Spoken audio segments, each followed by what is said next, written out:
In modern times, it is traditionally thought that Roman Catholicism was the only form of Christianity until the Protestant Reformation.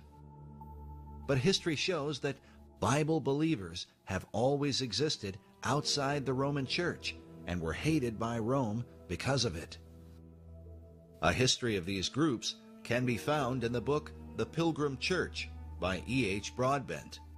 Broadbent shows that what these groups had in common was that they did not submit to the Roman papacy, and they sought to follow God's word as their final authority. The Albigenses were one of these ancient groups, and with them were the Waldenses. The Waldenses, as a Bible-believing people, actually go back, although this is disputed by some Bible critics, they nevertheless go back to the 2nd century, and it appears that they had what was in effect an old Latin Bible called the Italic version as far back as the 2nd century, and they were known as the Vaudois, which means the people of the valleys. Rome persecuted the Waldenses again and again through the centuries for over 1,000 years and tried to wipe them out, because by the grace of God they were located in an area which was easily defended, the mountains of northern Italy.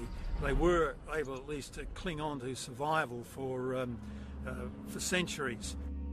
The Waldenses' commitment to the Scriptures was legendary. Their early Bibles were in Latin, but in the 12th century, their most famous leader, Peter Waldo, would translate the Bible into what was called the Romant language.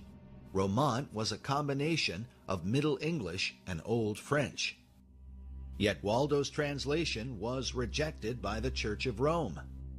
Pope Alexander III expelled him and his followers, while Pope Lucius III pronounced a papal curse on them.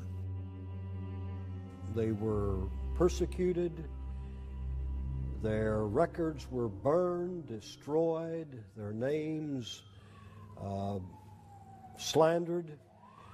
Our true church history, though, must ever seek to find this silver stream of believers that were never a part of Rome. They were in the valleys of the Piedmont between northern Italy and southern France.